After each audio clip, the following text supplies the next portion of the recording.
Mesdames, Messieurs, chers consoeurs, chers confrères, bienvenue à cette 63e édition des prix et médailles de l'Académie des sciences commerciales.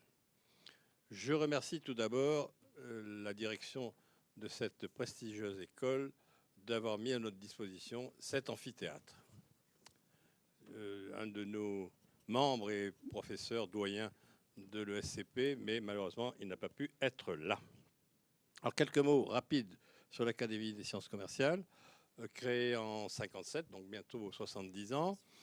Cette association, composée d'une quarantaine de dirigeants, actuels ou anciens, d'experts et d'universitaires, a comme vocation l'analyse et la prospective sur les grands enjeux du commerce et du marketing, avec 3 types d'activités. En premier, nous publions toutes les semaines des avis et des articles sur le commerce, ces articles écrits par nos membres. Deuxième activité, nous mettons à jour le dictionnaire commercial. Aujourd'hui, malgré Wikipédia, je pense que ce n'est pas une action inutile. Dictionnaire commercial avec près de 800 mots et expressions traduits en 8000 mots, pardon, 8000. Ah ben, je vois qu'il y en a qui écoutent, là, bravo. Présidé par Thérèse Anguet, qui est là, la commission du dictionnaire. Et dans le même esprit, nous avons créé l'an dernier la première encyclopédie collaborative du commerce, utilisant les derniers développements de l'intelligence artificielle. Donc là, en termes de traduction, on ne parle plus de 4 langues, mais autant de langues que vous voulez. Donc c'est un merveilleux outil qui commence à décoller pour s'informer, pour échanger entre collègues, trouver des cas pédagogiques, etc. Troisième activité qui nous réunit aujourd'hui, nous distribuons chaque année des prix et médailles pour des ouvrages. C'est la cérémonie d'aujourd'hui. Et puis, je vous en parlerai à la fin de la séance. Également, depuis 5 ans, des prix sur les documentaires télévisuels sur le commerce que le jury a retenu. Alors, en matière de jury, jusqu'à l'an dernier, le jury était présidé par Jean-François Boss, qui a quelques ennuis de santé, mais qui a passé le relais. Je tenais quand même à parler de Jean-François Boss parce que pendant de nombreuses années, il a présidé ce jury avec un grand talent que tout le monde lui reconnaît. Je tenais à lui rendre hommage. Et donc, le relais est passé à 2 professeurs de renom, donc 2 professeurs, Jean-François Lemoine et Pierre Vol, qui ont accepté ce challenge. Et vous verrez que les résultats sont là. Ce défi, pardon, c'est challenge. Oui, j'ai oublié de dire qu'à l'Académie des sciences commerciales, on s'efforce de parler français. Voilà. Et on ne dit pas digital, mais on dit numérique, par exemple. Bien, Jean-François, Pierre, vous avez la parole. Merci Jean-Paul pour ton accueil. Nous sommes ravis justement, Pierre Vol et moi. Pierre Vol et moi sommes ravis d'être avec vous ce soir et très honorés donc d'avoir pu participer à ces sélections d'ouvrages dans le cadre des prix et des médailles de notre académie. Alors sans plus tarder, on va d'abord vous rappeler un petit peu comment on a fonctionné à partir des livres réceptionnés, quels ont été les critères privilégiés. Et puis après, on vous fera un petit résumé du nombre d'ouvrages qu'on a reçus. Et puis, nous rentrerons dans le vif du sujet avec le détail de tous les lauréats de la soirée.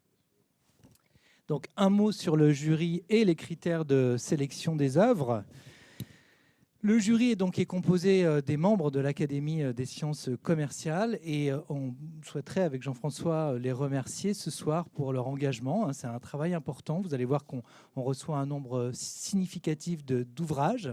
Donc merci à eux. C'est un travail important auquel ils attachent auquel ils prennent beaucoup de soins. Donc encore une fois, un grand merci. Il y en a plusieurs dans la salle, bien entendu. Alors, comme l'a rappelé tout à l'heure Jean-Paul, on couvre le champ des sciences commerciales. différents angles, évidemment. Tout à l'heure, Jean-François évoquera les thèmes des ouvrages que nous avons reçus, mais avant cela, juste un mot des critères de sélection des œuvres, des ouvrages donc, en l'occurrence. En fait, on a un ensemble de critères d'inclusion et quelques critères d'exclusion. D'habitude, on n'en parle pas, mais ce soir, on a décidé d'en parler. Notamment parce que l'année dernière, je me suis dit, mais pourquoi mon livre n'a pas été reçu? Bah voilà, maintenant je sais pourquoi en fait. Voilà, il faisait partie des critères d'exclusion.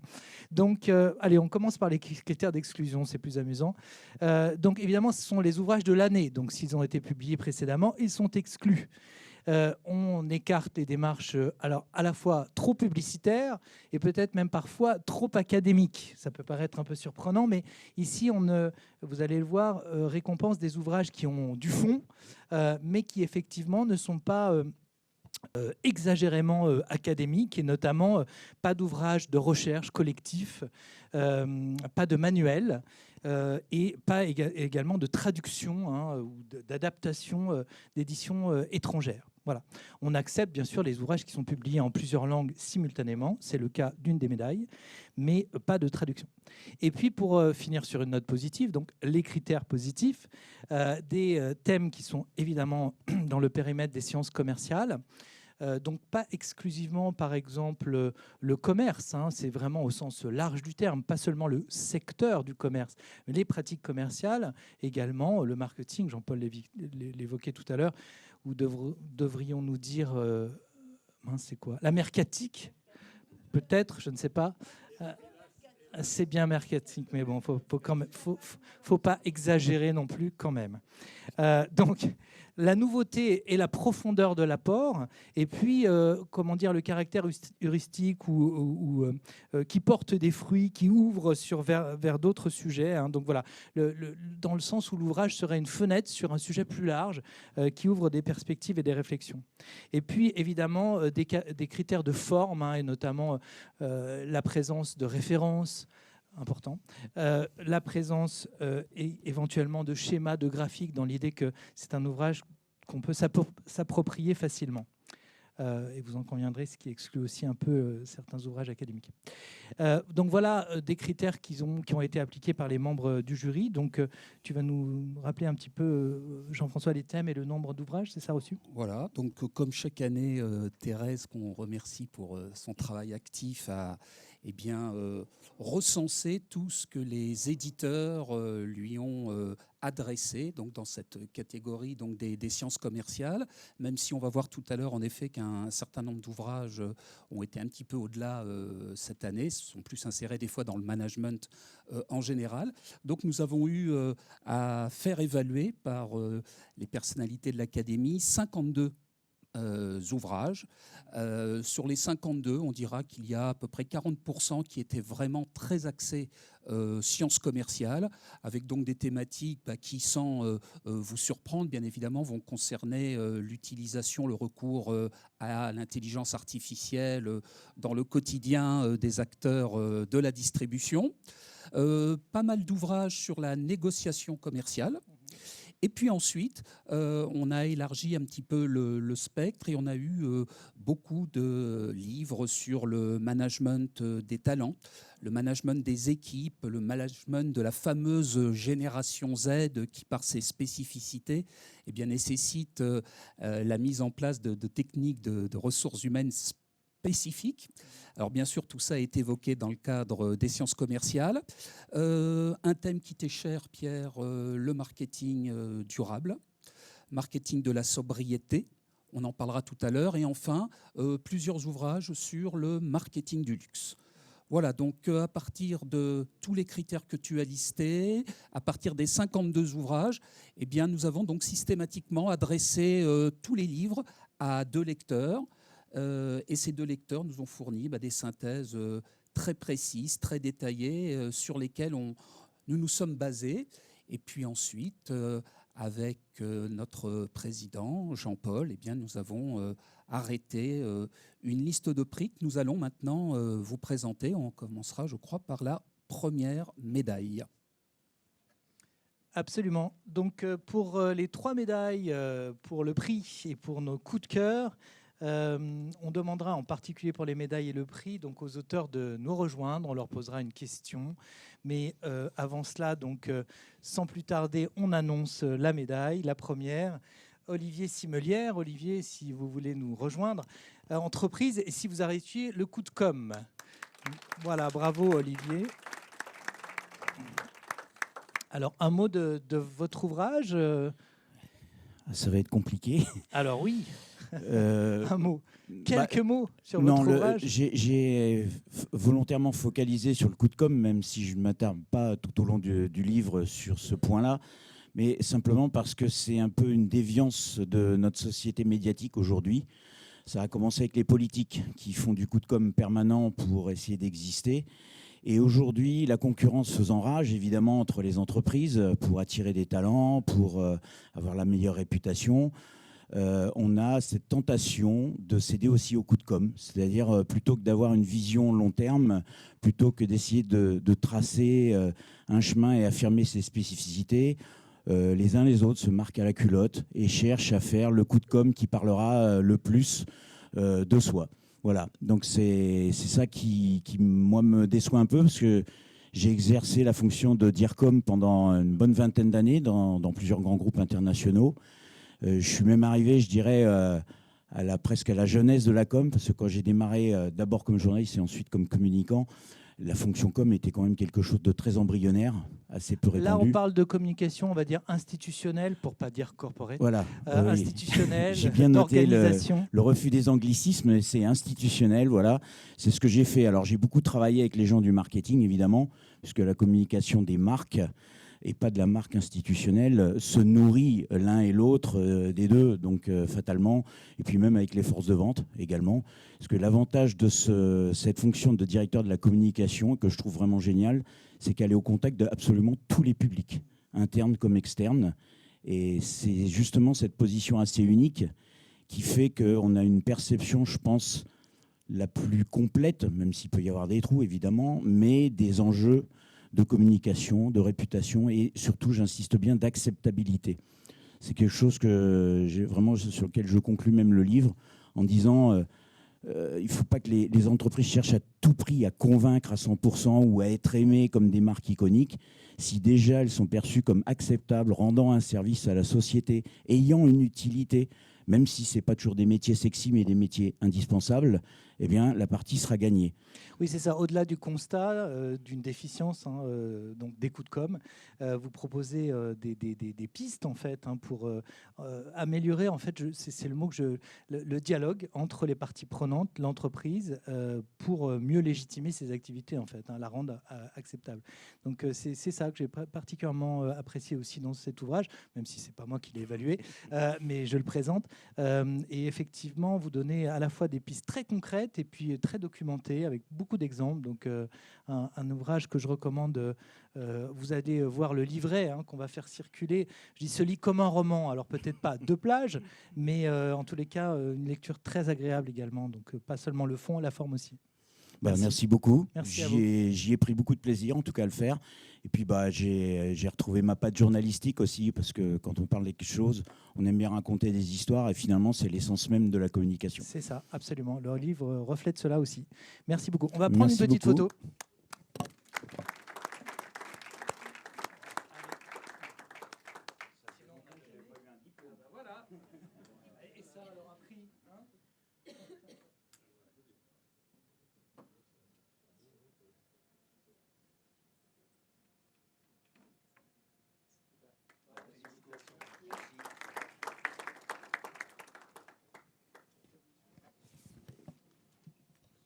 Alors, notre deuxième médaille a été attribuée à Philippe Rovira pour son ouvrage « Gérer un rayon et un point de vente ». Alors, on peut peut-être d'abord dire deux mots sur qui est Philippe Rovira. C'est quelqu'un qui a travaillé pendant 20 ans en tant que cadre dirigeant dans la grande distribution. Et puis, il s'est mis à l'enseignement depuis 2013. Il a trouvé une passion, la volonté de partager, de faire part de ses expériences qu'on retrouve déjà dans la rédaction de l'ouvrage. J'y reviendrai tout à l'heure, mais l'envie de donner des recettes, de transmettre sa passion. Et depuis 2016, Philippe Roriva est à la tête d'un organisme de formation spécialisé dans la grande distribution. Alors cet ouvrage, c'est un ouvrage qui s'adresse à tous les acteurs du commerce. Il a vraiment été conçu pour un public de professionnels avant public d'étudiants ou de managers, même si ou d'enseignants-chercheurs. Mais c'est vraiment focalisé sur tous les acteurs du commerce, que l'on soit cadre, employé, chef de rayon. Et l'objectif, il est très simple. C'est, comme vous le dites dans votre ouvrage, comment accompagner tous ces acteurs vers l'excellence. Et donc l'ouvrage est composé de tas de petits cas concrets, d'illustrations, de nouvelles méthodologies très innovantes, pour maximiser l'efficacité de ces méthodes de gestion des stocks, ces techniques de merchandising, des choses qui sont connues mais qui sont importantes, mettre en place des stratégies durables, permanentes et efficaces. Et donc on va accueillir Philippe Roriva qui va justement nous résumer un peu son ouvrage et nous faire part donc de son vécu.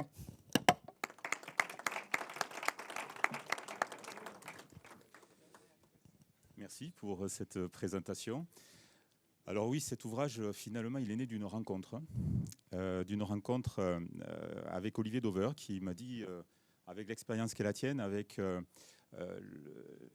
les rédactions que tu fais dans le cadre de revues spécialisées dans la grande distribution, tu devrais écrire un livre. Alors là, je l'ai regardé en lui disant, tu sais, j'ai pas l'expertise, j'ai pas l'expérience, ça sera difficile. Et finalement, il a planté une petite graine qui a germé. Et quelques mois après, je me suis lancé dans l'écriture de cet ouvrage.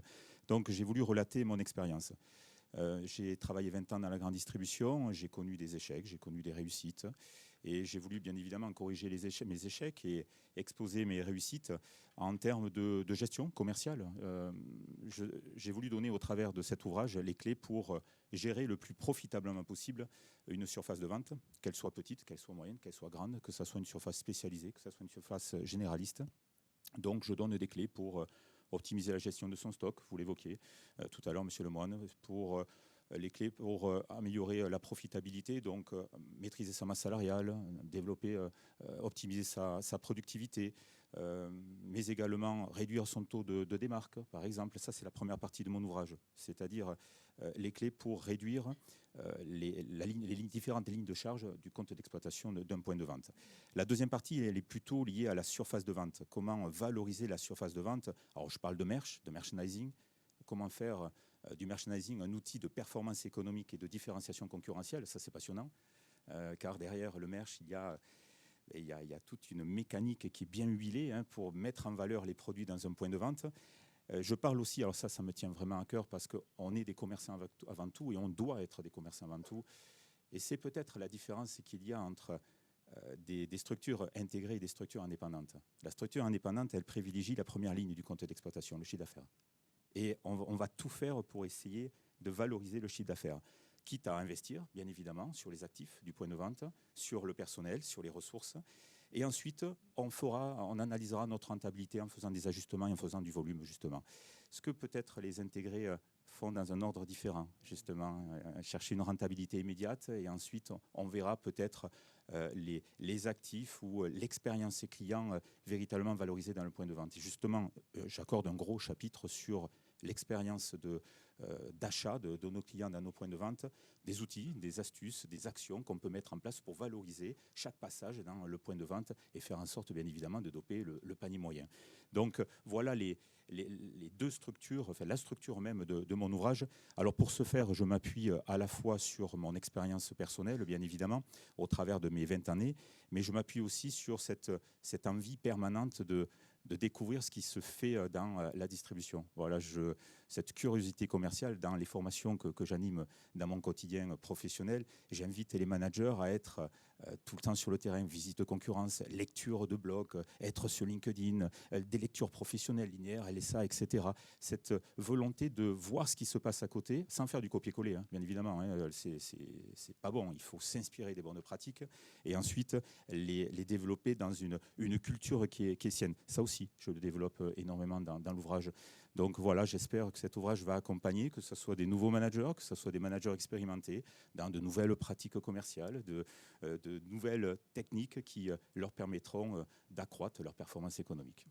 Et puis, alors, c'est un ouvrage très rédigé, hein. C'est un des guides qu'on a reçu qui était le plus rédigé, et rédigé de façon très agréable à lire, encore une fois. Donc, merci pour l'écriture, hein. C'est comme le premier avec Olivier. Très bien rédigé, merci. Mais merci, c'est vrai. On a compris que Mersch, ça prenait un E à la fin, c'est ça? C'est la version française. Donc merci. C'est vrai que les retours qui m'ont été faits, c'est le côté accessible de mon ouvrage. Donc ça me fait plaisir. Je l'ai voulu ainsi, hein, qu'il puisse parler à tout le monde, qu'on soit issu d'une grande école de commerce ou qu'on n'ait aucun diplôme et qu'on démarre à la tête d'un rayon. J'ai voulu qu'il apporte à ces deux publics très différents quelque chose de différent, certes, mais quelque chose. Donc je suis ravi de voir que finalement l'exercice est concluant.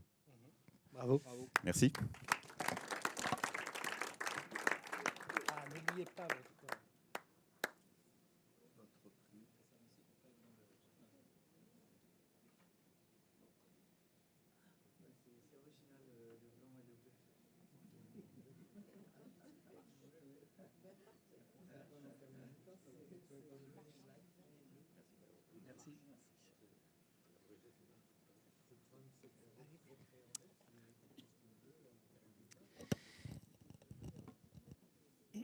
Et la troisième médaille. Et la troisième médaille.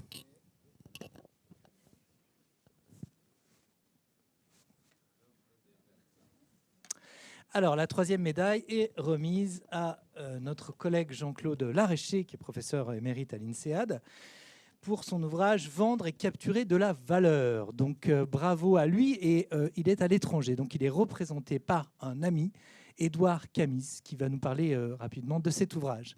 Bravo à lui. Alors, vous savez qu'on définit aujourd'hui le marketing comme la capture, hein, la création et la capture quand même de la valeur. Mais on parle beaucoup de création, beaucoup moins de capture. Donc, cet ouvrage est justement sur le sujet de la capture. C'est son premier intérêt. Et le deuxième, c'est qu'effectivement, il voit cette problématique de la capture de la valeur à travers l'activité donc des commerciaux. Donc, vous allez nous en parler un petit peu, Édouard. Alors, bien sûr, je ne suis pas l'auteur. Hein, j'ai eu l'occasion de lire le livre avant sa parution. Il y a beaucoup de rigueur dans le livre, mais il est très agréable à lire. Vous savez, depuis la mondialisation, nous faisons la course à l'économie, au bas prix. On a beaucoup de produits qui nous entourent, mais les produits n'ont pas de valeur. Donc, ce qui est essentiel pour une entreprise, moi j'ai travaillé longtemps dans l'industrie commerciale, dans l'industrie. Ce qui est important dans la démarche, c'est d'apporter de la valeur ajoutée. Parce que la course vers le bas, à un certain moment, on investit, on produit davantage, on investit dans des lignes, et puis à un certain moment, on a besoin d'innover et on constate qu'il n'y a pas de sous dans la recherche et développement. Et ça, c'est fatal. C'est fatal pour beaucoup d'entreprises. Donc, il faut penser peut-être à ajouter une qualité et ajouter de la valeur ajoutée au prix. L'essentiel, c'est de pouvoir négocier de façon à apporter une plus-value aux produits que l'on commercialise. Alors, dans ce livre, vous avez aussi quelques exemples. Alors, il y a deux choses. Il y a dans un premier temps, vous avez ce qu'il appelle donc, la marge de négociation, ce qui vous donne la possibilité de faire une stratégie à l'avance, avant de voir le client, avant de négocier avec vos clients. Et puis ensuite, la deuxième chose, c'est de savoir superposer les demandes du client et puis ensuite vos demandes en termes de coûts et de prix. Donc arriver à une bonne négociation. Parce qu'une mauvaise négociation est fatale. Elle n'est pas durable. L'important, c'est d'avoir une bonne rentabilité, c'est d'avoir la satisfaction du client et c'est d'avoir du long terme. C'est d'ailleurs assez amusant parce que ces 3 ouvrages, au-delà du coup de com, travailler le dialogue avec les parties prenantes dans le long terme, la gestion raisonnée du point de vente avec une rentabilité à long terme, la capture de la valeur. On est dans cette idée de long terme aussi dans cet ouvrage, oui, oui, tout à fait. C'est une sorte de fil rouge en fait. Absolument. Alors cet ouvrage a été aussi traduit et il a eu beaucoup de succès aux États-Unis. Pourtant, c'est pas pour les Américains. Bon, l'Europe en ce moment, mais bon, ils ont apporté. L'INSEAD n'est pas vraiment en France. Hein. Ils ont apporté beaucoup d'attention à ce livre. Oui, oui. Bravo. Bravo à vous. Merci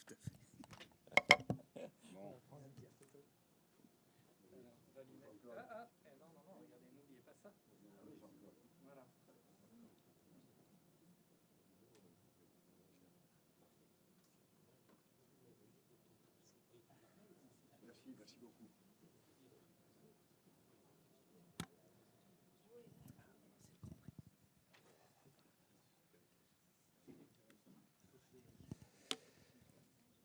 Bien, c'en est terminé des 3 médailles.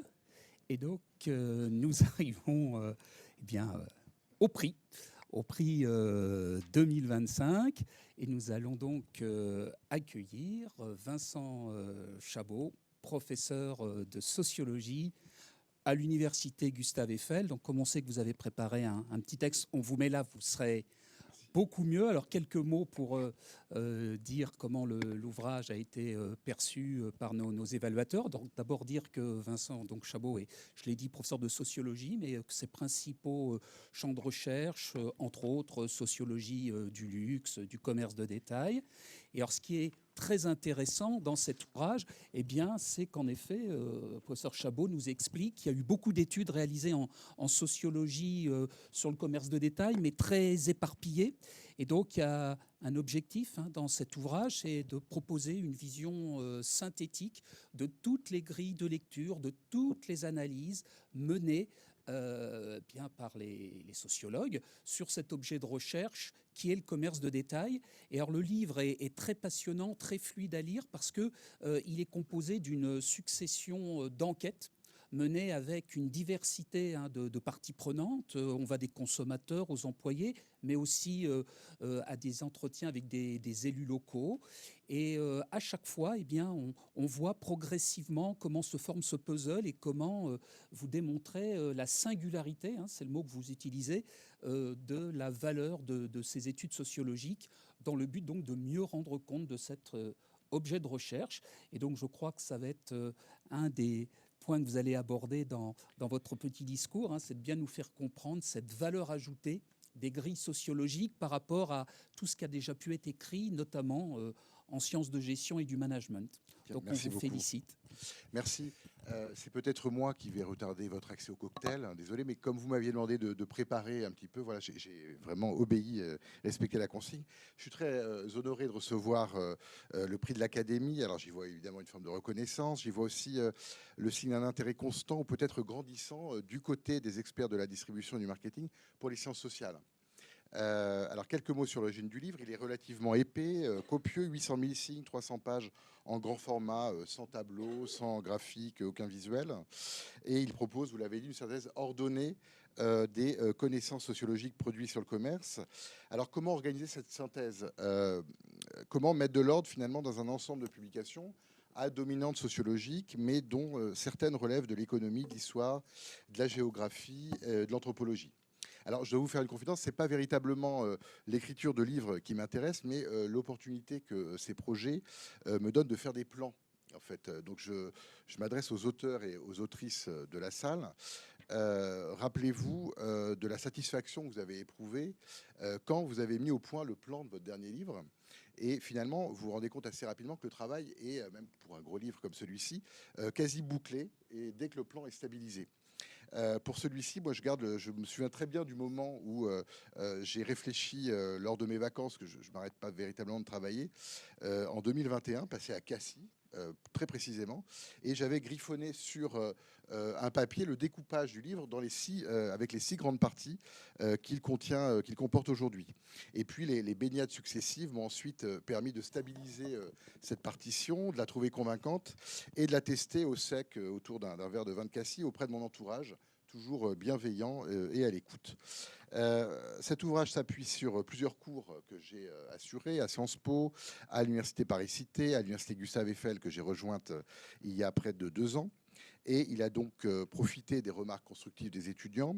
Il a aussi bénéficié du travail d'édition remarquable de Julie Bény, qui est ici, éditrice chez Armand Collin, et de ses collaboratrices. Et je remercie Jared Cholsky, qui a offert une splendide et lumineuse photographie. Vous la voyez ici pour la couverture. Alors, ce choix ne doit pas être interprété comme un clin d'œil appuyé à LVMH et à Bernard Arnault, mais évidemment aux innovateurs des grands magasins qui, il y a près de 180 ans, ont appliqué des nombreuses techniques marchandes des magasins de nouveautés à grande échelle, tout en intégrant de nouvelles. C'est finalement la monumentalisation du commerce qui démarrait à cette époque, et elle se poursuit aujourd'hui sous différentes formes, à la Samaritaine et ailleurs.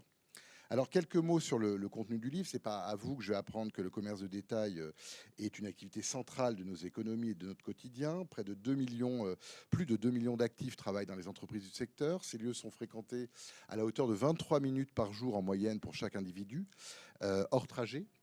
Son univers est régulièrement représenté au cinéma, dans la littérature classique, Zola bien entendu, et il fait de plus en plus son apparition dans la littérature contemporaine. C'était à l'ESCP d'ailleurs il y a quelques années, je m'étais intéressé à la grande distribution dans l'œuvre de Michel Houellebecq. Vous voyez, donc beaucoup d'auteurs contemporains s'intéressent aujourd'hui à la grande distribution, mais il a toutefois peu attiré l'attention des sciences sociales. Alors si la boutique n'est plus un continent vierge, comme le déplorait l'historien Alain Faure il y a plus de 40 ans, les travaux scientifiques ont été conduits tardivement du côté des historiens ou des sociologues, et la sociologie, véritablement, n'a pas fait de ce secteur un domaine de recherche délimité et reconnu comme c'est le cas de l'école, de la culture ou du sport. Le commerce peut souvent figurer à l'arrière-plan d'analyses consacrées au travail, à l'emploi et à la ville, mais il a été moins étudié en tant que tel, finalement. Alors cet ouvrage propose de remédier à cette question. Alors plusieurs chercheurs ont expliqué ce que j'ai appelé dans l'introduction l'insensibilité scientifique dont le commerce a fait l'objet. L'historienne Natacha Gokri, par exemple, a souligné le mépris persistant envers un secteur jugé indigne d'études. Au-delà de l'activité, le manque de recherche n'est pas non plus sans lien avec leur mauvaise réputation. La profession aurait été attirée par des mouvements fascistes et réactionnaires tout au long du XXe siècle, les années 30 et l'épisode de Vichy, puis ensuite le mouvement Poujade. Mais si l'image des commerçants a évolué, l'activité ne constitue pas, toujours pas, et pas encore peut-être, un secteur attractif. La profession manque de noblesse, attire très peu d'étudiants, et au sein des écoles de commerce, qui ont été d'ailleurs rebaptisées, c'est un signe de mon point de vue, de ce manque de reconnaissance des business schools, les étudiants désertent depuis longtemps les filières de distribution au profit de la finance pour les hommes et du luxe ou du marketing pour les femmes. Au mieux, les jeunes étudiants y réalisent un stage finalement de fin d'année pour finaliser leur cursus afin d'y acquérir une expérience témoignant de leur détermination professionnelle, mais ils n'y restent pas. Aujourd'hui, seule la figure du néo-commerçant reconverti semble jouir d'une image positive. C'est la figure du cadre en quête de sens en régime post-Covid. Alors cette insensibilité scientifique, elle apparaît préjudiciable pour plusieurs raisons. Tout d'abord, elle permet de voir perdurer toute une série de clichés réducteurs et repris à l'envi. Elle conduit également à laisser une large place à des enquêtes journalistiques, souvent à charge, et à des analyses et témoignages de nature pamphlétaire, allant jusqu'à, j'ai un bout de ma bibliothèque qui a ça, allant jusqu'à constituer un genre littéraire à part, dont vous n'offrez pas de prix, c'est tant mieux pour vous. Et alors, du côté, et puis on trouve aussi évidemment des textes prescripteurs, les vôtres, rédigés par des experts du secteur qui réalisent des missions de conseil pour les entreprises. Enfin, si les travaux historiques se sont multipliés, alors d'abord sur l'histoire des grands magasins et puis plus récemment sur la distribution, les développements du commerce moderne n'ont été longtemps connus que par le récit enjolivé des réussites individuelles, valorisant le seul talent visionnaire de dirigeants des hommes, bien entendu, particulièrement bien inspirés. Des récits qui n'évoquent pas les travailleuses du secteur ou les dynamiques organisationnelles. Alors cette littérature est digne d'intérêt et constitue des sources essentielles, mais elle est rédigée à distance de tout travail d'objectivation scientifique et d'administration de la preuve. Du côté de la littérature scientifique, la production n'est évidemment pas inexistante, mais pour autant, la démarche du livre, ça a consisté à vouloir circonscrire, vous l'avez dit, et légitimer un champ de recherche. Il s'agit de montrer en quoi la sociologie investit cet objet de recherche et que ses analyses se singularisent par leur démarche empirique, leur cadre théorique, les concepts mobilisés, les résultats, les finalités. Plutôt tardives, les recherches sociologiques consacrées directement à ce secteur ont principalement traité deux thèmes. Les courses, notamment pour souligner la division et les inégalités de genre, et le travail dans la grande distribution, et même uniquement le poste de caissière pour lequel la littérature sociologique est foisonnante. Mais évidemment, le commerce constitue un terrain d'investigation beaucoup plus large. Et par ailleurs, les grandes surfaces alimentaires n'ont pas été les seuls espaces étudiés. Les marchés de plein vent, les commerces artisanaux, les librairies, les pharmacies d'officine, les bazars, les échoppes du métro, les petits commerces ambulants, les centres commerciaux, mais aussi les sex shops, qui ont finalement davantage disparu que les librairies, ont fait l'objet d'enquêtes sociologiques. L'ambition intellectuelle donc, de cet ouvrage consiste en tentant de réparer le caractère fragmenté des savoirs produits, de les regrouper et de les présenter de manière ordonnée. Et il puise également dans différents domaines de la sociologie du travail, de l'emploi, des marchés, la sociologie technique qui construisent le lien marchand, la sociologie de la consommation, la sociologie urbaine, la sociologie du droit. Et pour élaborer cette synthèse, je reviens pour terminer à mon obsession des plans, j'ai fait le choix de construire ces développements non pas en fonction des différents domaines de la sociologie ou des courants théoriques, ça n'aurait aucun sens, mais en considérant le commerce de détail comme finalement le produit de relations entre divers éléments, les innovations apportées à l'intermédiation marchande, les cultures de consommation, les relations sociales, le travail et les travailleurs du secteur, les réglementations et l'action publique, le territoire. Donc c'est autour de ces 6 axes que j'ai regroupé et exposé les savoirs sociologiques. Et il était enfin question aussi dans ce livre de donner au commerce la dignité scientifique qu'il mérite, ce à quoi s'attache également votre académie, le tout en insistant sur sa dimension sociale, l'essence économique du mot commerce ne devant pas masquer la composante relationnelle de l'activité. Le commerce est aussi un lieu social où se structurent des liens fugaces, plus ou moins durables, essentiels à la cohésion sociale.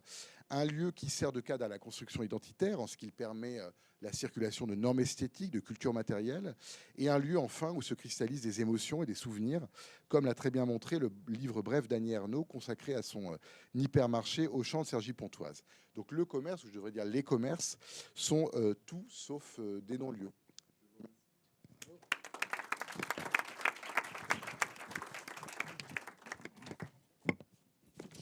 On va aller faire le prix. Et on a oublié de dire qu'après les présentations, il va y avoir une petite partie questions-réponses qui sera animée par notre président. Donc si vous avez des questions, bien sûr, gardez-les en tête.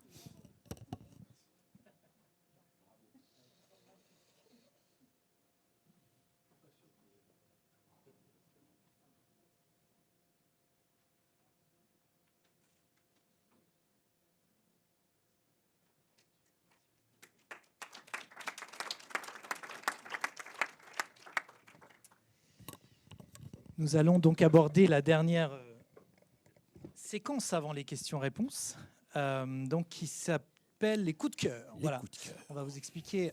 Alors, bon, c'est pas Google notre coup de cœur ce soir. Non. Visiblement. Je ne sais pas. Les coups de cœur. Tu veux t'asseoir là éventuellement? On va accueillir Gérard. Oui. Vas-y. Les coups de cœur. Bon, bah alors on peut faire sans diapo, mais c'est mieux si elles reviennent. Hein. Ah, tu veux qu'on t'aide peut-être, Thérèse ou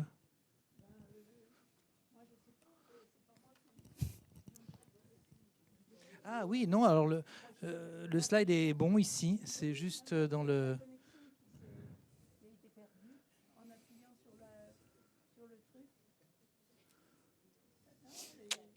Non, malheureusement, ça... Bon. On avait des beaux slides, mais c'est pas grave. Alors, les 3 coups de cœur. L'idée des coups de cœur, en fait, c'est que parfois les évaluations étaient un peu divergentes, mais l'un des évaluateurs avait de fort bonnes raisons de retenir et de valoriser sa lecture, d'une part, ou ce sont des ouvrages de grande qualité, mais qui sont un tout petit peu en dehors du périmètre des critères d'exclusion qu'on a évoqués tout à l'heure. Par exemple, des ouvrages un peu plus académiques, collectifs, ou même des ouvrages qui portent sur le management en général. Voilà. Donc, on a 3 coups de cœur qu'on voudrait partager avec vous. Et pour le premier coup de cœur, Gérard, si tu veux venir, on va accueillir donc Gérard Noël, un des membres de l'Académie, qui a particulièrement apprécié cet ouvrage qu'il va nous présenter en quelques minutes. Merci Pierre. Alors, effectivement, j'ai eu un coup de cœur en tant que lecteur. J'ai lu quelques livres, mais celui-là m'a particulièrement frappé.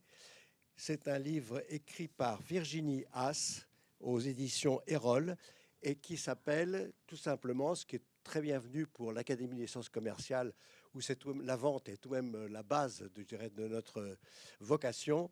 La vente commence quand le client dit non.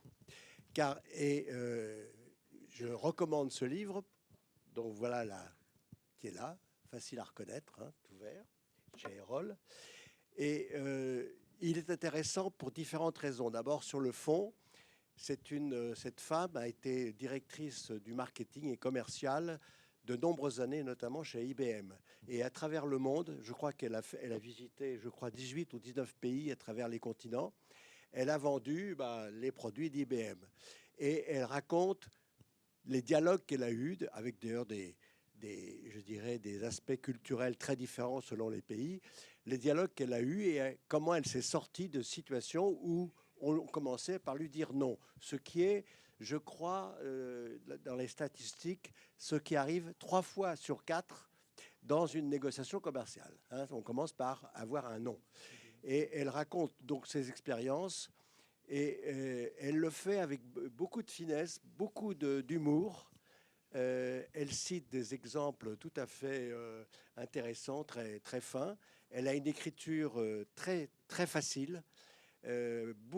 Beaucoup de situations qui sont presque parfois des anecdotes, mais tout ça est très bien écrit et vous fait une lecture tout à fait intéressante. Et donc, je voulais simplement vous recommander. Alors, je ne ferai pas plus long parce qu'un coup de cœur, par définition, c'est bref.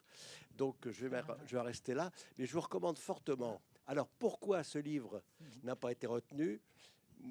Moi-même, quand j'ai écrit la recommandation que ce soit une médaille, sinon un prix, j'ai dit oui, mais il y a un petit problème, c'est que dans 2 pages sur 3, il y a des acronymes et des termes anglo-saxons. Ce qui était effectivement un peu gênant pour l'Académie, qui se veut très défense de la langue française.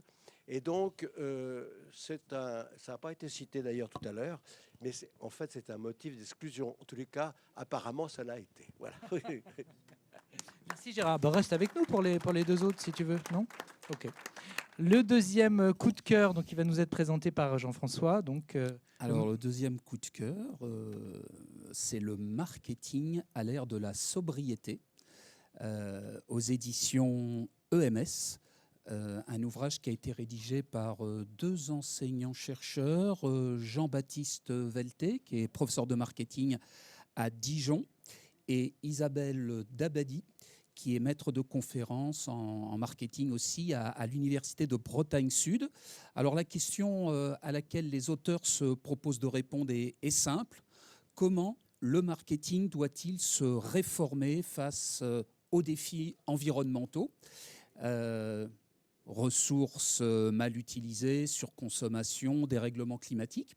Et la solution qu'apportent ces 2 auteurs, plus un ensemble d'autres collègues, puisque c'est un ouvrage coordonné par ces 2 collègues, mais c'est un ouvrage collectif. Et donc la réponse qu'ils apportent se cache, se niche derrière cette notion de marketing de la sobriété.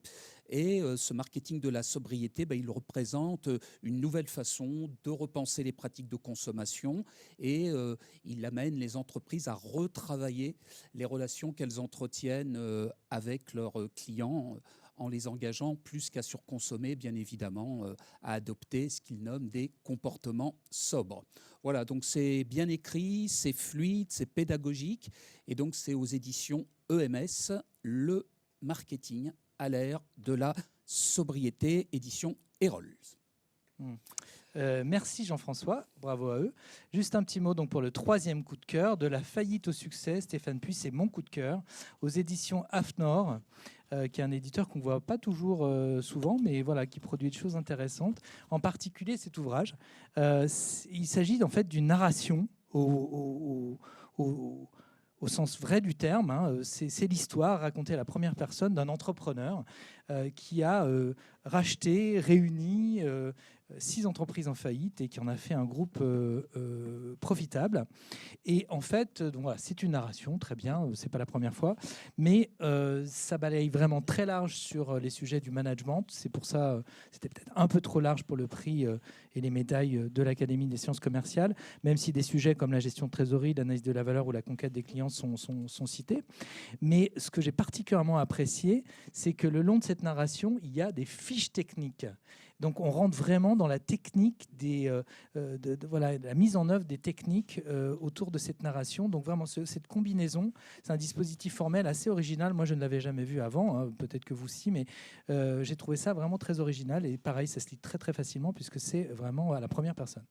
Donc voilà, on note effectivement l'importance de la forme, hein, à chaque fois quand même, malgré tout, hein, et notamment quand on arrive à trouver des façons en fait d'écrire qui sont originales et agréables pour le lecteur. Et ça sera peut-être l'occasion, Jean-François, de remercier les éditeurs. Tu en as cité un tout à l'heure, EMS. Mais on a toute, voilà, on a Duno, on a Erol, on a Armand Collin. Donc Erol revient pas mal cette année, hein, mais c'est pas voilà, c'est juste au hasard. Hein. Et on a AFNOR, enfin, etc.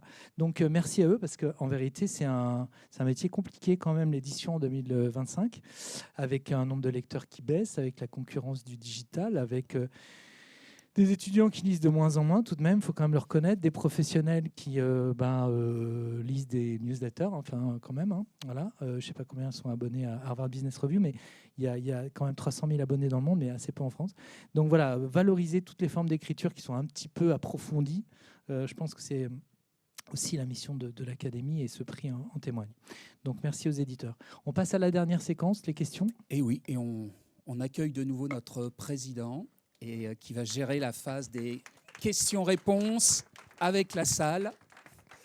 Merci infiniment à vous deux d'avoir animé avec tant de talent cette séquence et le jury. Merci. Alors donc on va démarrer. Peut-être juste, je ne vais pas résumer tout ce qui s'est dit, c'est tellement intelligent, mais enfin ça vous donne un aperçu de l'étendue de nos centres d'intérêt depuis des considérations académiques, sociologiques, jusqu'à des techniques de vente. Juste un plaidoyer pour la vente, parce qu'il y a quelques étudiants ici, mais la vente au sens strict est de moins en moins bien vue dans les écoles de commerce, où on fait de la finance, de la stratégie, du marketing. Dans les dîners en ville, il n'est pas bon de dire mon fils est vendeur, et encore moins ma fille est vendeuse. Hein. Bon, néanmoins, on a besoin de vendeurs. Et c'est une de nos missions, de promouvoir ce type de métier et les techniques qui vont avec. Alors, la séquence des questions-réponses est ouverte. Une première question, voilà. Allez, donc, je vais passer le micro. Nadia Antonin, membre de l'Académie. Membre de l'Académie, donc félicitations tout d'abord aux heureux lauréats. En mars 2023, au moment de l'ouverture de la Cité internationale de la langue française au château de Villers-Cotterêts, notre chère consoeur Zisla Bédia, qui est parmi nous, a publié sur le site de l'Académie un excellent article intitulé « Quand l'usage du français en publicité se perd au profit de l'anglais et du globish, entre précieuse ridicule et destruction de la diversité culturelle et linguistique ». Notre cher président a également publié un excellent article sur l'avenir du français des affaires.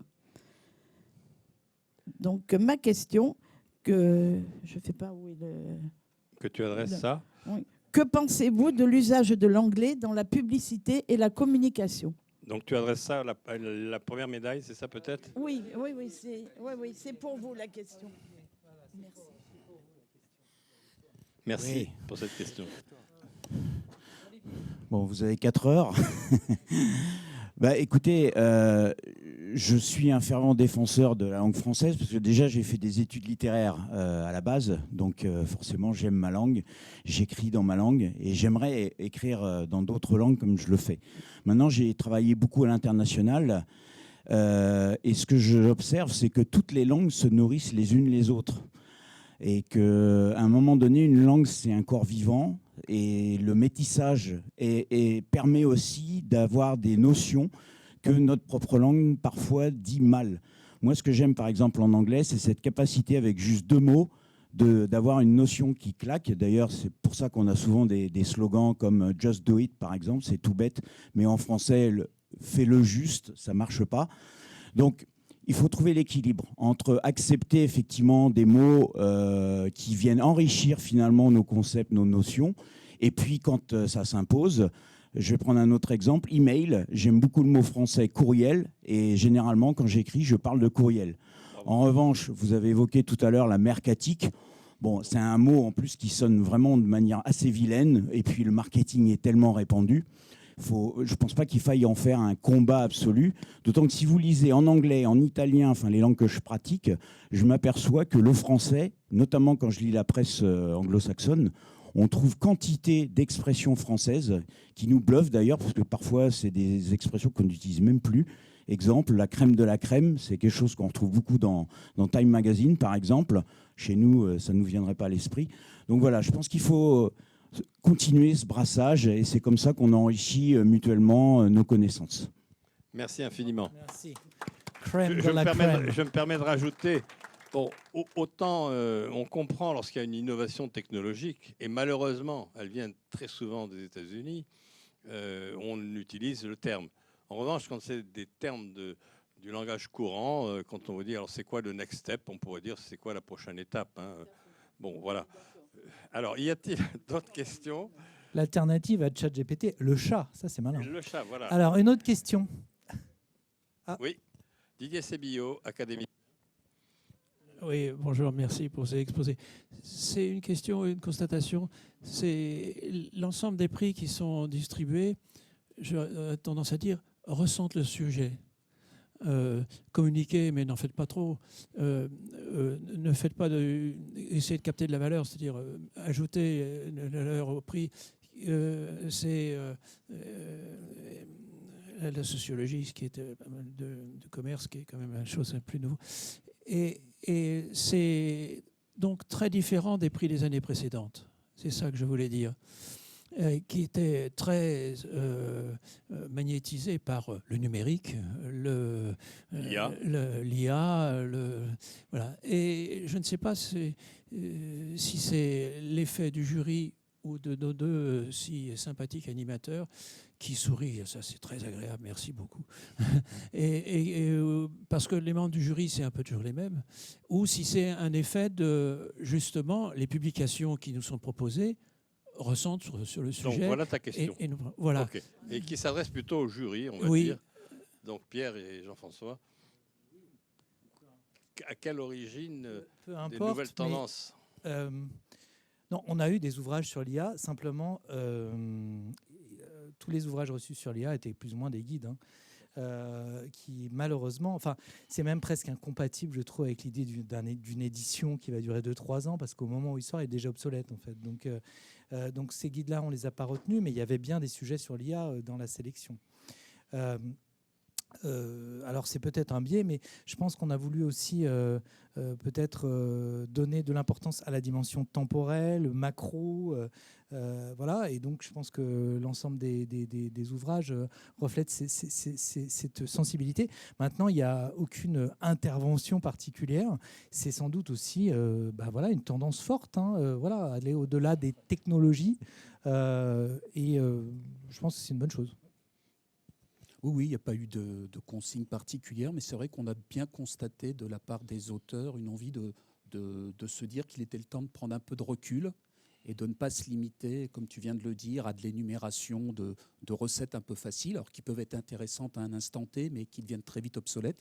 Et c'est vrai qu'il y avait un tiers, on a donné ce chiffre tout à l'heure en introduction, des ouvrages qui d'emblée se proposaient de faire un point, de prendre de la hauteur et donc plutôt de mailler toutes les disciplines pour apporter un éclairage un peu moins caricatural. Donc Merci. Une autre question de Marc Bennoun. Les académiciens peuvent poser des questions, mais les autres aussi. Voilà. Après ça, on donnera la parole aux autres. Par vocation. Et donc, je voulais poser une question sur la sociologie du commerce. Est-ce qu'il y a des différences entre les différents formats dans la littérature sociologique, entre les cathédrales du commerce que sont les grands magasins et les boutiquiers du marché noir? Déjà, le mot cathédrale nous induit une réponse. Une réponse très simple, c'est que oui, bien sûr, tous les formats jusqu'aux entrepôts drive du e-commerce ont été étudiés. Et puis même, j'aborde aussi la question qui était, comment dirais-je, brûlante au moment où je revenais d'ailleurs de mes vacances à Cassis. C'était celle des dark stores. Et je consacre un cours développement aux dark stores. Il y a une collègue qui a d'ailleurs publié un article là-dessus avec ses étudiants. Et puis, vous n'êtes pas sans savoir qu'aujourd'hui, c'est une question qui est totalement passée à la trappe. Mais il fut pendant quelques mois, la régulation, d'ailleurs, c'est un cas intéressant, les dark stores. Je ne vais pas me lancer à vous expliquer ce que c'est, mais c'est un cas très intéressant dans l'histoire de politique commerciale, l'action publique pour le commerce. C'est que la régulation a été extrêmement rapide. Alors même que finalement la demande avait été créée assez artificiellement par des réductions sur les premières commandes, rappelez-vous, 20 € offerts sur les premières commandes, etc. Deuxième raison, les tarifs, les prix pratiqués par les dark stores, par ces entreprises-là, dont on a oublié le nom finalement, Cajou, Flink, etc., avaient du mal à rivaliser avec le prix des pratiqués supérettes. Et c'était au mois d'août, je m'en souviens très bien. Très rapidement, la ville de Paris et d'autres communes, c'était pas véritablement. Il y avait un consensus. Il y avait un élu de droite à Lyon, Madrid, Amsterdam, Paris également avaient régulé la question de l'implantation des dark stores et cette, comment dirais-je, cette subtilité qui veut que les drive piétons avaient l'autorisation de s'implanter, et on en a encore aujourd'hui, même si c'est anecdotique dans les chiffres, parce qu'on n'y prépare pas les commandes, alors que les dark stores, c'était des petits entrepôts où se préparaient des commandes pour ensuite être livrés par des esclaves du numérique. Merci. Alors, la parole est à la salle, pas forcément aux académiciens, et peut-être aux étudiants, il y en a quelques-uns.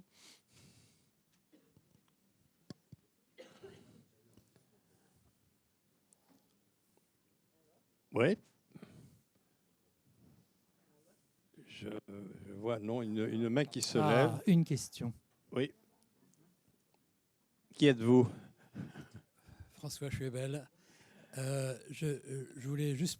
Il y a une médaille qui a abordé le problème de la valeur. Et j'ai cru comprendre à un moment donné qu'en fait, elle s'opposait au low cost. Et je voudrais poser la question, est-ce que le low cost est forcément sans valeur? Excellente question. Bon, je ne vais pas répondre à la place de Jean-Claude. Je ne pense pas qu'Édouard ait envie forcément de répondre. Mais non, tout à fait. En fait, c'est l'idée que normalement, la valeur, c'est une équation bénéfice-sacrifice. Et on peut trouver des produits de même valeur, avec beaucoup de bénéfices, beaucoup de sacrifices, peu de bénéfices, peu de sacrifices. Donc, ça ne sera pas du tout le même contenu de valeur, mais de valeur égale. Donc ça, c'est une première réflexion. Et la deuxième, c'est que non, effectivement, la valeur, elle est créée forcément par quelqu'un et elle est forcément reçue par quelqu'un. Donc un produit low cost, il crée de la valeur pour l'entreprise en général et aussi pour le client final. Donc non, tout à fait. Là, je pense que l'idée de la capture de la valeur, c'était effectivement de trouver une zone, Édouard l'a dit, de recouvrement entre la logique de l'entreprise et celle du client. Il faut savoir que l'ouvrage, il est également, il est aussi intéressant sur un plan formel, on n'en a pas parlé, mais c'est en fait l'histoire d'un vendeur, Tim Werner, et ses différentes pérégrinations, si j'ose dire, avec un client réel. Et c'est de la vente en B2B. Donc c'est intéressant parce qu'on est sur de la vente complexe. On ne traite pas forcément la question d'ailleurs. si je peux me permettre une petite critique, du fait que plusieurs collaborateurs dans l'entreprise peuvent avoir une définition différente de la valeur. On suppose que la valeur, c'est celle de l'entreprise, alors qu'en fait, dans des ventes complexes, on peut avoir différents groupes acheteurs qui ont différentes logiques de valeur. Je ne suis pas sûr que ce soit très bien complètement traité là-dedans, mais l'ouvrage permet, avec ses outils, de généraliser à plusieurs parties prenantes, internes à l'entreprise, si j'ose dire. Mais bien sûr, vous avez raison, le low-cost crée aussi de la valeur. Peut-être que... Édouard, vous voulez rajouter quelque chose ? Je voulais simplement dire que j'ajoutais, j'avais parlé de la durabilité, donc du long terme. Vous m'entendez ? Oui, du long terme. Malheureusement, le low cost, on voit souvent, ne vit pas longtemps. Il y a beaucoup de low cost qui vivent quelques années et qui disparaissent. Et c'est ça le danger. Et puis je voulais juste ajouter une chose, parce que j'ai entendu dire que les jeunes ne voulaient plus trop aller dans la vente. Alors j'ai fait ça toute ma vie. C'est passionnant. C'est passionnant. J'ai vu des centaines de milliers de gens, enfin je veux dire partout dans le monde. J'ai eu des amis, des partenaires, j'ai vu des usines, j'ai appris des choses. La vente est passionnante. C'est une passion, pour certains peut-être. Voilà. Une passion à transmettre. Une autre question ? Pour la capture de valeur. Tout à fait, tout à fait. Cet ouvrage pose vraiment la distinction, donc il est intéressant pour ça. On avait une autre question ? Il y avait une Gilles ? question. Et puis, D'accord. Et au fond, c'est là-bas. ça ? Ah d'accord. Oh. Bah, vas-y. Oui, vous avez évoqué un des ouvrages que vous avez récompensé qui tourne autour de la sobriété. Et j'ai une question, parce qu'il se passe beaucoup de choses et beaucoup de mauvaises interprétations autour de la sobriété. C'est de la sobriété voulue ou de la sobriété subie ?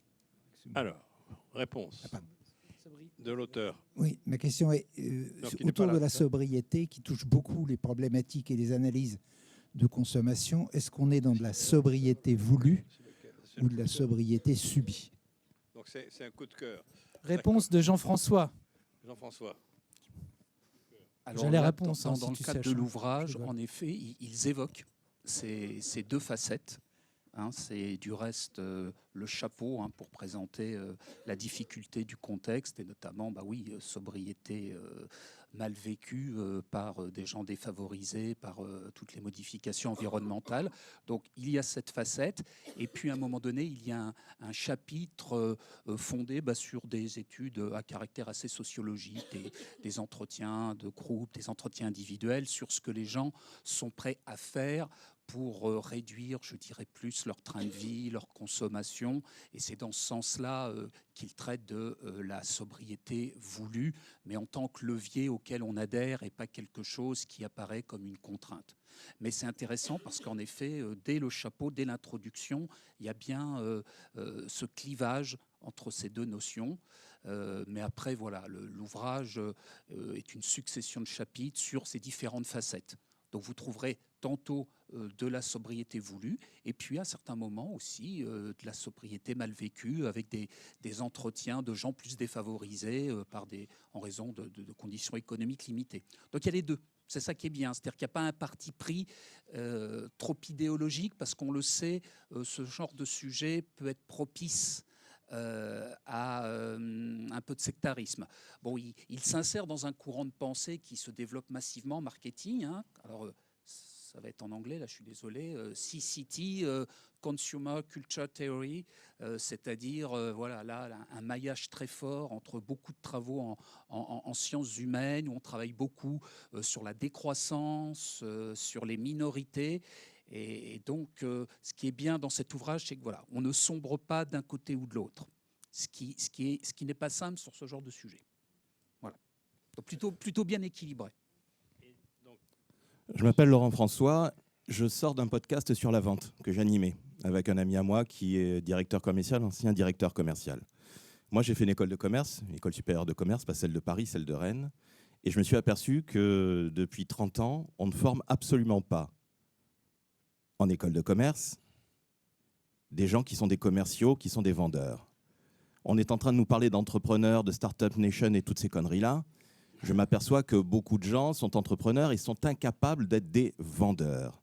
Alors, vu qu'on est à l'Académie des sciences commerciales, j'aimerais comprendre pourquoi dans notre si beau pays, moi qui ai vécu en Angleterre, où on a une autre manière de penser, pourquoi en France, on n'a pas de vendeurs? Pourquoi les gens et les jeunes ne veulent pas faire de vente ou de commerce, appelez ça comme vous l'entendez?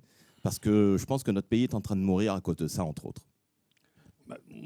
Napoléon qualifiait les Anglais de nation de boutiquiers. Ça remonte à 1806. Donc c'est les racines profondes. Hein?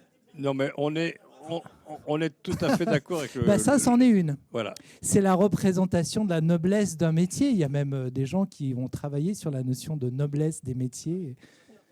Moi, le constat, on le partage. Moi, c'est ma réponse en tous les cas, cher François. Le constat, on le partage. Peut-être, oui, juste après, j'interviens, mais après, je te passe la parole. Je constate et regrette que le fait que la vente ne soit pas valorisée dans notre culture française. Je préside une école de commerce qui est la 15e française à peu près, et j'ai honte de dire que quand on m'a demandé d'être président, j'ai constaté qu'il n'y avait pas de formation à la vente. Alors j'essaie de pousser. Alors parfois il y a les voies plus nobles d'ingénieurs d'affaires, d'ingénieurs grands comptes. Bon, mais la vente est indispensable et en tout cas c'est ma conviction, contrairement à ce qu'on pense. Bien sûr, il y a au départ un caractère extraverti, mais j'aime pas trop entendre les gens sont doués pour la vente. Ça s'apprend. Ça s'apprend et dans les masters que j'ai créés, j'ai toujours pris soin d'introduire des techniques de vente aussi bien en B2C qu'en B2B. Sorry for my English. En grand public comme en interentreprise, avec un S même au singulier. D'accord. Donc voilà, c'est le constat. La raison, une raison culturelle, un peu judéo-chrétienne. Je sais pas, c'est pas bien de vendre. Voilà. Je rappelle que les étudiants sont des clients aujourd'hui et qu'ils n'achètent pas. Donc peut-être qu'il faut vendre la vente aussi. Hein.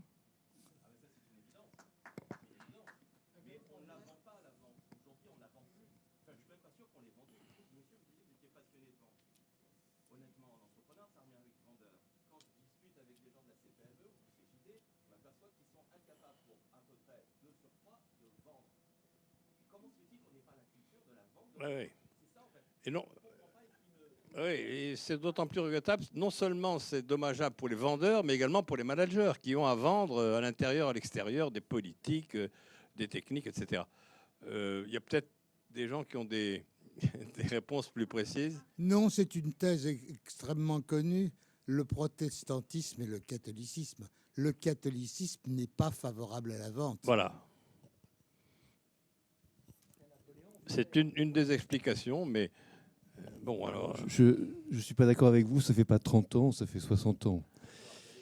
Mais moi, j'ai une autre explication, peut-être un peu plus structurelle et moins sociologique de vous évoquer, c'est que le système de la prépa, et tous ceux qui ont fait une prépa, quelle est la place de la vente dans la prépa? On vous apprend à être et même y compris d'ailleurs les premières années d'université, c'est très théorique. On vous apprend à être un bel esprit. On ne vous apprend pas du tout à être concret et à aimer la vente. Bonne remarque. Allez-y. Alors, moi, je suis un humble particulier, mais ce que j'ai remarqué en France, qui est différent des autres pays, c'est qu'il y a un moralisme de la vente, ce qui fait que les gens vont chercher, on va dire, la richesse par des moyens détournés. Donc, par exemple, la finance est devenue quelque chose de propre, clean, bien. On peut s'éduquer à la finance, mais pas à la vente, parce que la vente serait sale, animée par plein de valeurs négatives. Or, en fait, le moralisme, c'est pas la morale, et en fait, rien n'interdit la morale dans la vente, enfin, d'être moral, d'être correct. Donc, en fait, il y a une sorte de dénigrement de la vente, je trouve, en tout cas. Ben voilà un thème de recherche pour les étudiants et nos professeurs.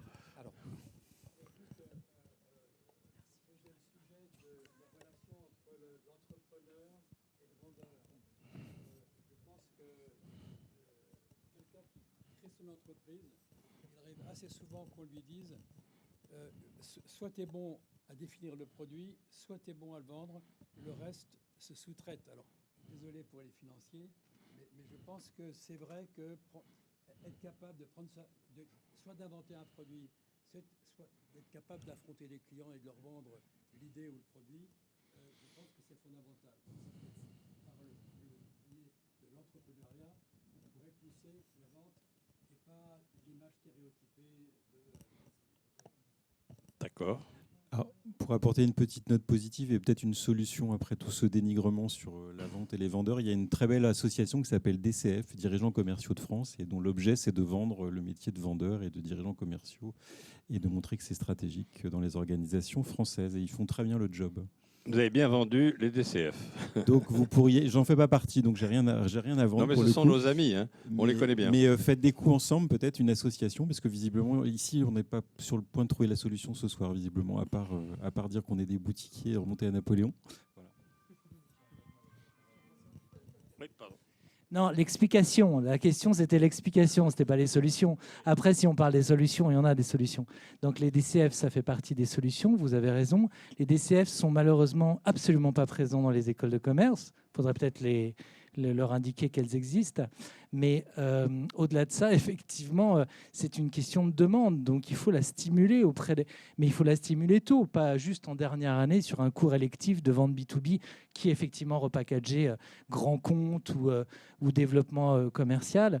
Et je pense que la piste de décadrer et de vendre des projets au niveau start-up, entrepreneur. Tu vois, bon, ok, c'est une start-up nation, je ne reprendrai pas le terme, mais je pense que c'est une piste intéressante aussi, et il y en a certainement plein d'autres.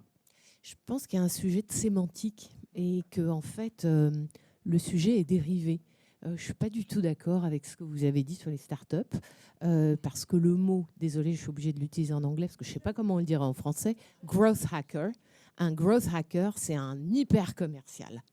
Et on a inventé non seulement le fait de vendre, mais le fait de vendre d'une manière différente de ce qu'on a fait traditionnellement dans les entreprises classiques, avec des objectifs complètement différents, de manière beaucoup plus verticale, avec une gouvernance différente du process de vente.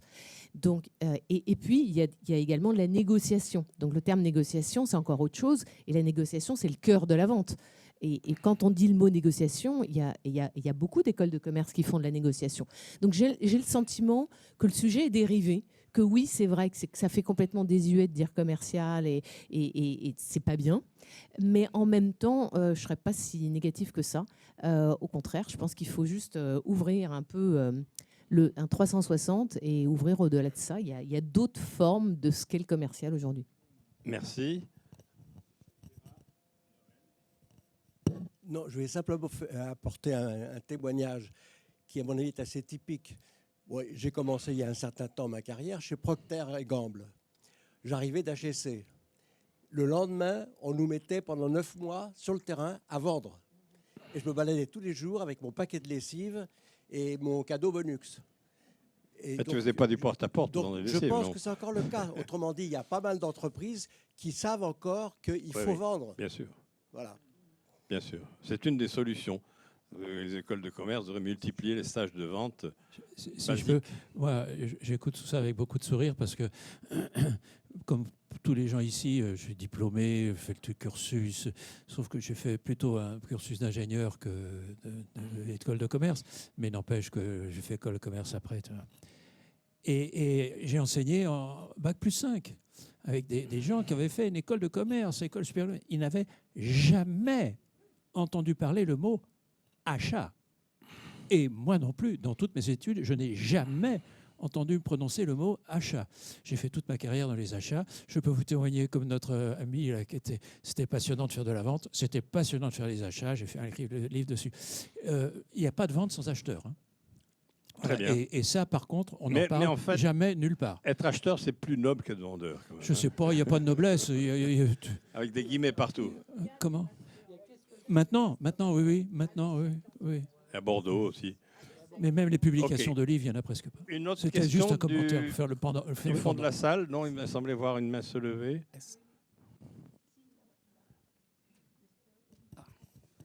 Voilà, c'est je voulais juste ajouter une chose. Enfin, j'ai eu la chance de travailler dans des entreprises où on nous faisait tourner. Donc, je suis passé de la vente à l'achat pour comprendre comment ça se passe. Alors c'est une très belle expérience parce qu'on est de l'autre côté. Voilà, c'est ce que je voulais ajouter. Très bien. Pas d'autres questions?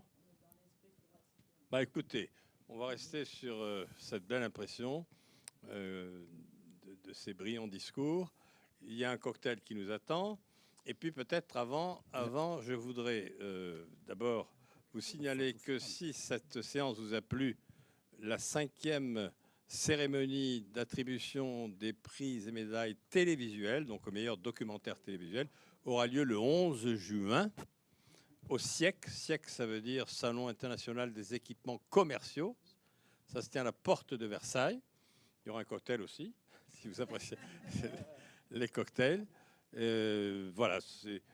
Et puis, bien évidemment, vous remercier d'avoir préféré de passer ce moment alors qu'on avait en concurrence une très belle journée à l'extérieur, de remercier nos 2 présidents du jury, de féliciter à nouveau les lauréats et de vous donner rendez-vous le 11 juin et puis à la semaine prochaine, et puis aussi sur notre site internet qui est alimenté chaque semaine d'informations.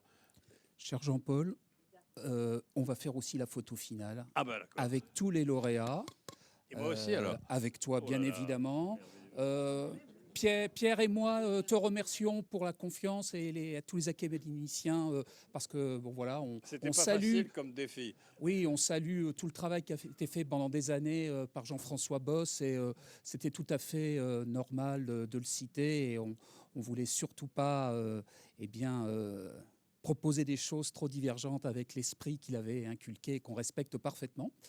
Donc, merci à chacun d'entre vous de vous être déplacés. Et puis voilà, plein de rendez-vous pour l'ASC. Et puis, je l'espère, l'année prochaine, pour la 64e, alors, remise des prix et des médailles.